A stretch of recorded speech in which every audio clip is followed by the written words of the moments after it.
This week, Dr. Karen Jacobson brings leadership discussion to compliance on this episode. First, a word from Nick Gallo about the ethics verse. Your network is your net worth. Neither are big enough. Hi, this is Nick, Chief Servant at Ethico and host of the Ethics Verse, the coolest place to be every Thursday at noon Eastern. The Ethics Verse is our weekly free webinar series where we invite the top minds in the ethics and compliance space to share their knowledge on topics that matter most to people on the front lines. These are not thinly veiled sales presentations. These are weekly sessions that help you elevate your impact and build an authentic culture of integrity with tactics on how to sustainably crowdsource risk intelligence at scale within your organization. Join this special community each week to build your network, earn free CEUs, win the hottest books in the ethics and compliance space, and gain insights you can implement immediately to expand your impact and reinforce your culture of integrity. You can continue to be the hero within your organization. Go to ethico.com/CPN to book a demo, sign up for the Ethics Verse, and download the exclusive white paper by Tom Fox, 2023, The Year in Compliance.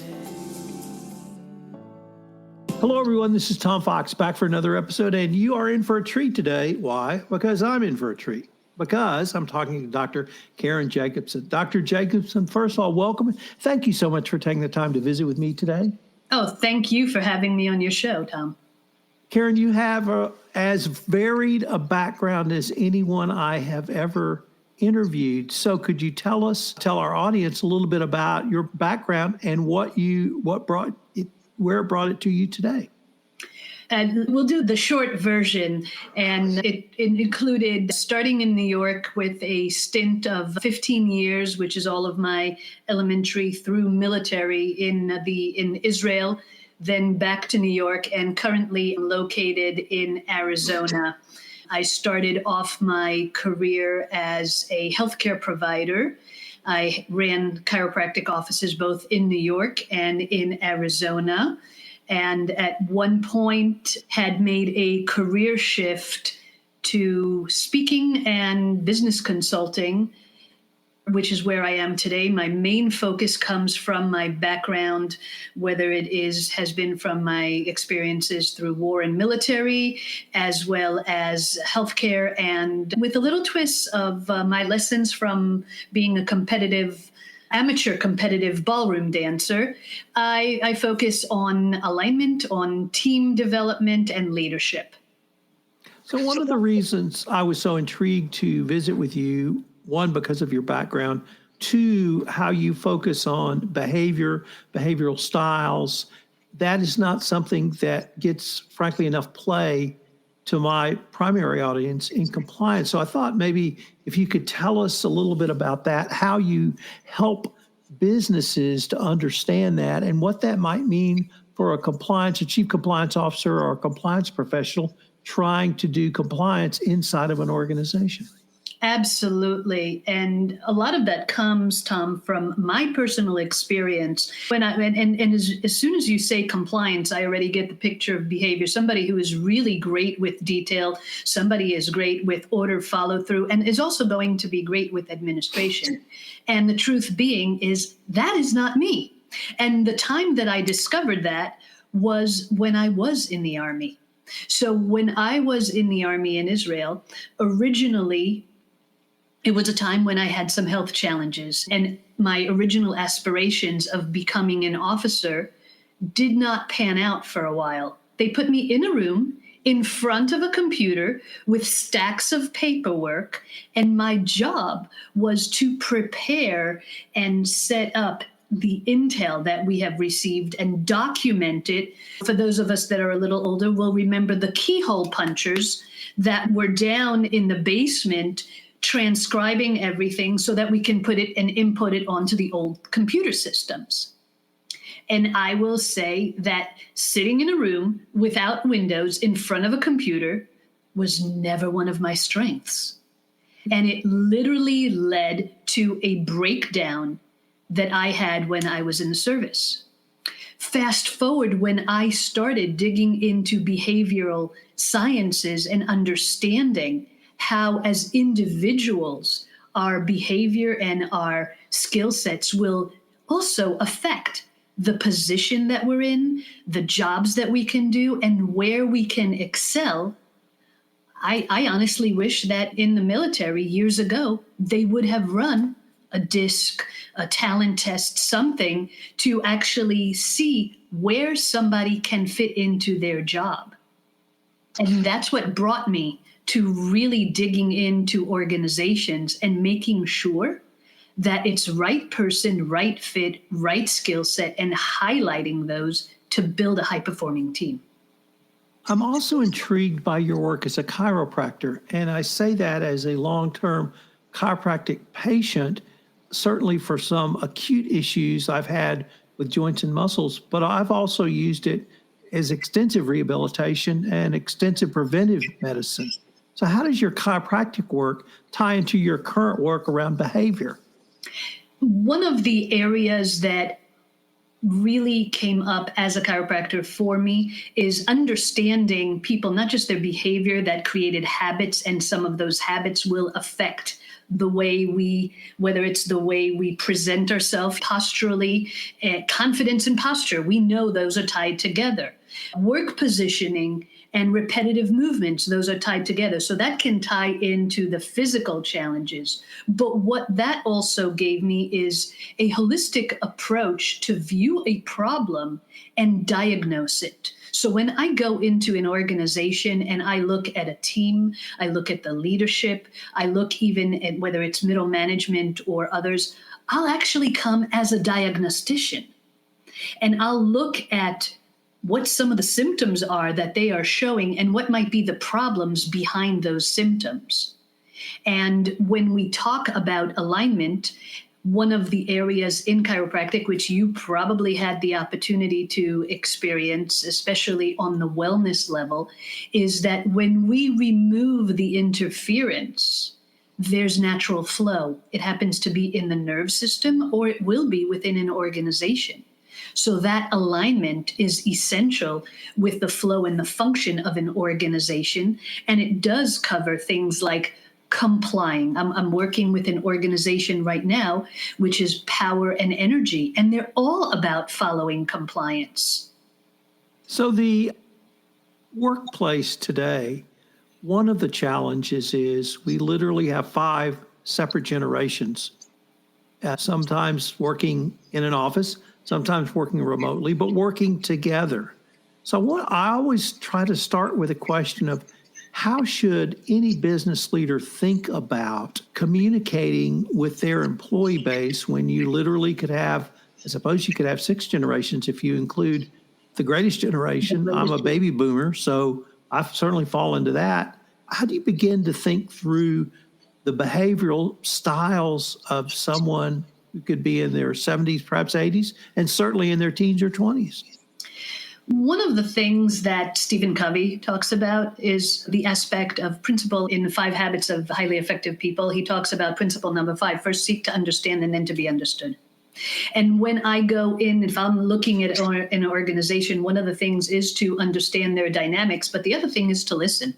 And we always focus on the aspect of active listening. People have asked me, I just sat with a team the other day, and this exact question came up, Tom, because some of the younger operators are a different generation, and the management, the leadership team, are going to be Gen Xers and baby boomers. And there's a difference in how we show up. However, if you actually listen to values, to ask them about their values, about what they want, what we need. As humans, we go through a very similar trajectory in life where we finish school and we look to find our place in the world to create a career and a business. Then we go to create our family. Then after that, we sit in a place now where we go next. And then we look to start building nest egg and retirement. Now, that does not change whether you're a boomer, whether you're a millennial, whether you're Gen X, whether you're Gen Z, or it will be the same with the alpha generation coming up. What changes is the world around us. Do we have more technology? Do we have less technology? Can we do things faster or slower? Is there the aspect of more competition or more collaboration? Those are the things that we need to understand, to listen, and to have real, meaningful, powerful conversations with each other. And when you can listen and have that powerful conversation, people truly tell you what they want and what they don't want. Now, when it comes to the things that people want or don't want in the workplace, obviously, that's where we have to follow policy, procedure, compliance, and we cannot just go and haphazardly change things. But there has to be openness on both sides and that flexibility to work and come together and meet on common ground. I have a friend who talked me into studying design thinking, which I did. And I love the phrase user experience, or it's all about the UX. And I think I just heard you say that, perhaps in a different way. But I always try to focus on what's the user experience. For the compliance professional, the user is corporate employees. Whether you're communicating with them, whether you're training to them, whether you're marketing to them through social media, whatever it may be. So I was wondering if you could say a few words about how a business leader should think through that communication aspect after you've listened. As we said, we have to diagnose first where are the gaps, having to understand where the issues are. And then when it comes to compliance, if I look at it from the point that we started originally talking about behavior, adding now generation, even adding any of the diversity of cultural differences, if we do have to take all of those into account, if we are communicating, we have to understand who our audience is and speak to their needs. So if I am going to explain aspects of compliance and it's very technical and I'm speaking to a technical audience, go ahead, speak their language. But if I have to communicate that same message to an audience that is more behavior style is more feeling based, is more emotional based, and does not understand the jargon, does not understand the language, then I need to adapt my language to my audience so that it can resonate with them and they can actually comprehend and then own. I'm going to categorize you as multinational. I hope that's not offensive because, as you've told us, you lived in Israel and now live in the United States. You came from outside the United States. I was the other way around. I went and lived in foreign countries, but obviously an American. How do Americans, or how should American business leaders think through their communication strategy when you get outside the United States? It's got to be more than listening. How do you advise people and to do that, American business leaders, when they go outside the U.S.? That's a great question, because one of the things that I've experienced, having been born here and English being my mother tongue and moving to Israel when I was 6 years old, I had a gap of about 6 months, or the second half of my kindergarten, where I actually have almost no recollection because of that language barrier. Today, we're in a different, especially in the business world, we're in a different place that we have the benefit of many people being multilingual. Now, most of the time, when you see challenges, business-wise, it's because people come with their opinions, with their thoughts, with their conscious and unconscious bias, and look to bring their format elsewhere. As an example, if you're going to Europe and you were going in the past and you just walk around, you expect people to speak English and you're not even attempting to speak their language, then you'll encounter a challenge. So for a smart business person in today's world, whether you're doing this face-to-face or whether you're doing this remote, is to go about connecting and understanding the culture that you're going to dip into. Understanding their customs, learning some of their language, learning their habits, learning some of the etiquette and the policy. There's a lot when I've done some of the communication training with clients and I've talked about differences, as an example, in hand gestures. There's certain gestures that might be completely okay in the American culture. You better not use them outside of the US because you will insult people and anger people. And A simple thing, which the beauty of the internet provides today, if I was going, as an example, to work with a company in Japan, then I best get online, start learning some of their habits, some of their culture, what is right, what is wrong, and how to connect with them, and get Babbel or Rosetta Stone and learn some of their language so that I can connect with them in their language. How do you coach or help a business leader understand their personal strengths? And then how do you advocate that they lead with those strengths? So one of the things that is really important for any organization, but specifically when I'm dealing with leaders, when I'm working with C-suite or middle management, and they want to make the changes, is first give them some type of measure. So they're looking for some type of KPI, some type of proof so that they'll be able to see pre and post, and also be able to see something tangible. So we go in with assessments, and whether it is running a 360 for an organization, or whether it is doing behavioral assessments, which will provide DISC, motivators, Hartman axiology, there's a suite of assessments that we can provide that come in as the diagnostic tool.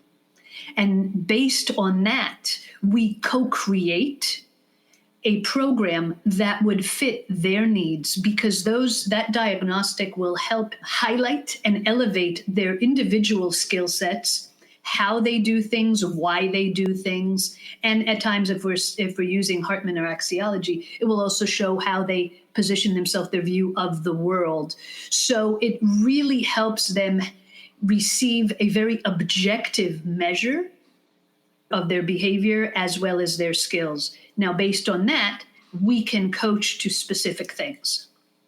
One of my observations coming from the corporate world is or was that competent employees, sometimes hyper-competent employees, would be promoted to middle management.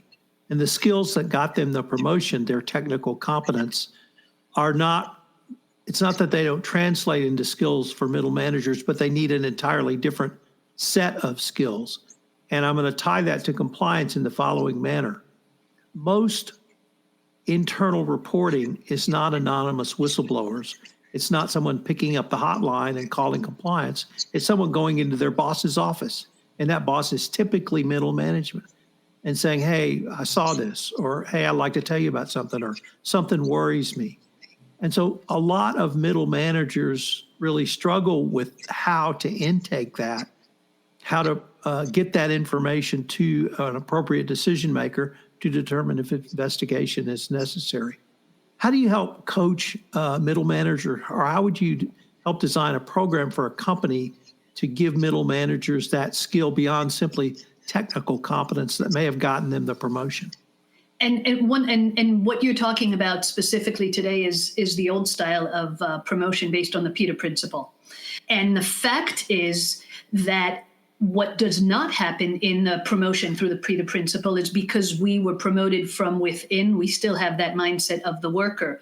Most of the training that I see when I work with organizations is that they've received technical skills on how to give feedback, how to write a report, how to write an incident, but they don't have what people might call soft skills, what I really refer to as the core skills. I don't see anything soft in being able to know how to reduce conflict, how to converse with another human being, how to motivate someone. Those are core skills. Those are core human connection skills. Those are the things that need to be brought in. And one of the things that I started working with organizations is to reverse engineer. If I'm looking at bringing someone into a middle management position, I'd like to know that is one of their goals from the day I hire them, because that's how I can cultivate better leaders and provide them with better opportunity, not only to understand their position, but to grow with their personal and interpersonal skill sets.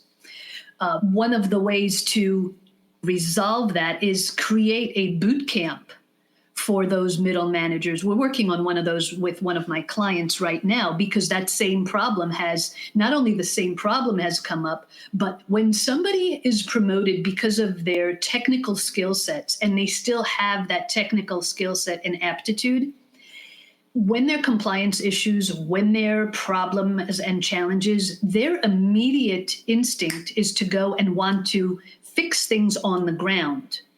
But there has not been a shift in their mindset to realize I am no longer the frontline worker. I am now I'm the manager and potentially the leader. So while I might have the individual knowledge, it's not always my job to go in and fix that error. It's my job to, number one, make sure that my team members have the proper training, that safety is handled properly, and that if there is an issue, then there can be more peer-to-peer work as far as support, mentorship, and correction of the issues. The other side is like what you're asking, if somebody comes in and there is that type of compliance issue and it has to come up the ladder, how do we have those conversations and bridge between the frontline people and the executive leadership? And those are the skills that they need to have. So having better conversations, what I call power conversations, learning how to present things with the fact, without bias and without pointing fingers, without guilt. And I just had with a client, we had a situation like this a couple of weeks ago. There was a big faux pas. And I was working with them in their organization. We were doing a strategy day. And the director had to step out. And when he came back, he looked like he lost his best friend. Because while he's the head of the department, he got reprimanded. And I'm looking at the rest of the team, and they don't even know how to handle that either. And so we had to talk about the differences between, first of all, between old world leadership, which might be carrot and stick, very autocratic and very, very authoritative, but also there's holding a lot of blame. And does that really support from the point of an individual and point of growth? Does it really support or empower the leader to resolve the problem? Or does it just feel like a beating? That really leads to one of the last areas I wanted to visit with you about, and that's your book writing, specifically the book, Power Conversations. I'm an author too, so I have to start with some author geek questions. For instance, what's your writing style? So for me, I'm great from 6 a.m. to about noon. Can't write a lick after noon. Is there a time you write?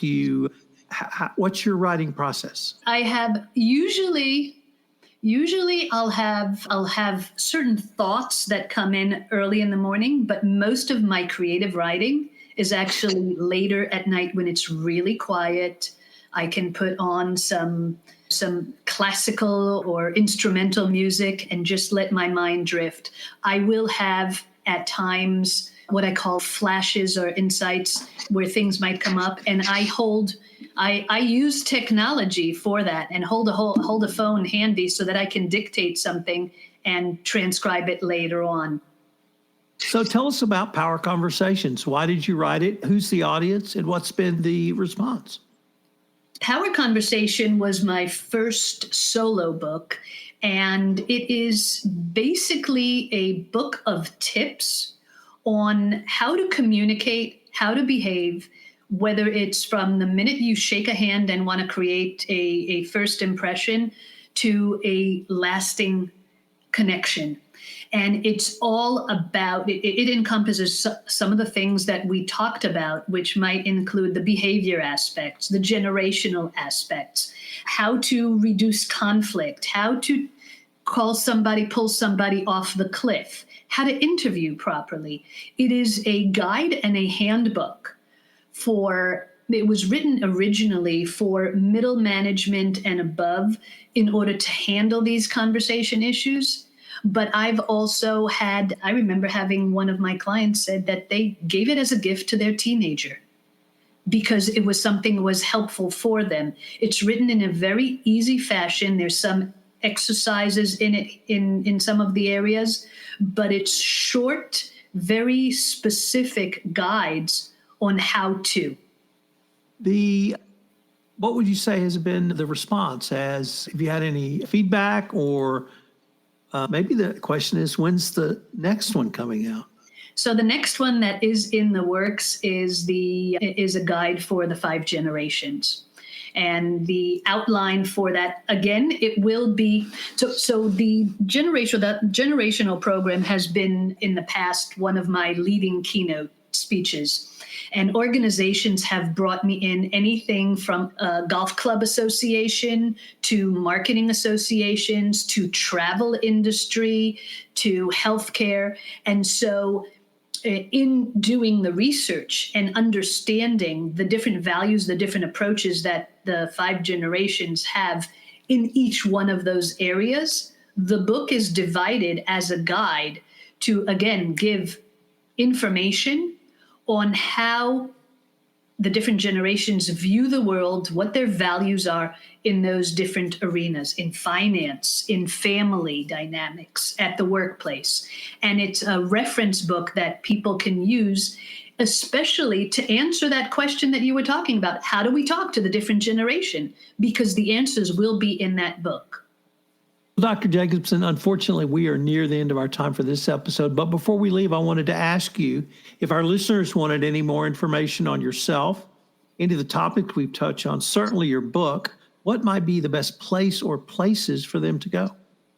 So to accommodate the different generations, we have information, Tom, on all different channels of social media, from having the website to Twitter or X, as we call it now, to Facebook, LinkedIn, Instagram, and everything is under Dr. Karen Jacobson with a Jacobson. Dr. Jacobson, I wanted to thank you again for taking the time to visit with me. I greatly enjoyed our podcast recording, and I hope we can continue this conversation. I would love to do that, and I will see you in the C-suite. The Compliance Podcast Network is sponsored this month by Ethico. Ethico is a leader for compliance champions like yourself with its ethics and compliance optimization system built to turn goals and guidelines into real ROI for your program. For more information and a special white paper, go to ethico.com/CPN. If you've enjoyed my series Adventures in Compliance, where I take a look at the Sherlock Holmes oeuvre, I've started a new season where we take a look at the short stories from the return of Sherlock Holmes. What's the intersection of Sherlock Holmes, compliance, and leadership? We'll find out in Adventures in Compliance. 12 O'Clock High, a podcast on business leadership, is a production of the Compliance Podcast Network. If you'd like to come on the podcast to talk about your leadership skills, please give me a shout. tfox@tfoxlaw.com. As I said at the opening of this podcast, this month's sponsor is Ethico. And Ethico will provide compliance champions like yourself with an ethics and compliance optimization system to turn goals and guidelines into real ROI for your compliance program. To learn more, go to ethico.com/CPN and a special white paper offer. Hope you've enjoyed this episode of the FCPA Compliance Report, and I hope you'll subscribe, rate, and review wherever great podcasts are listened to. The award-winning FCPA Compliance Report is a production of the Compliance Podcast Network.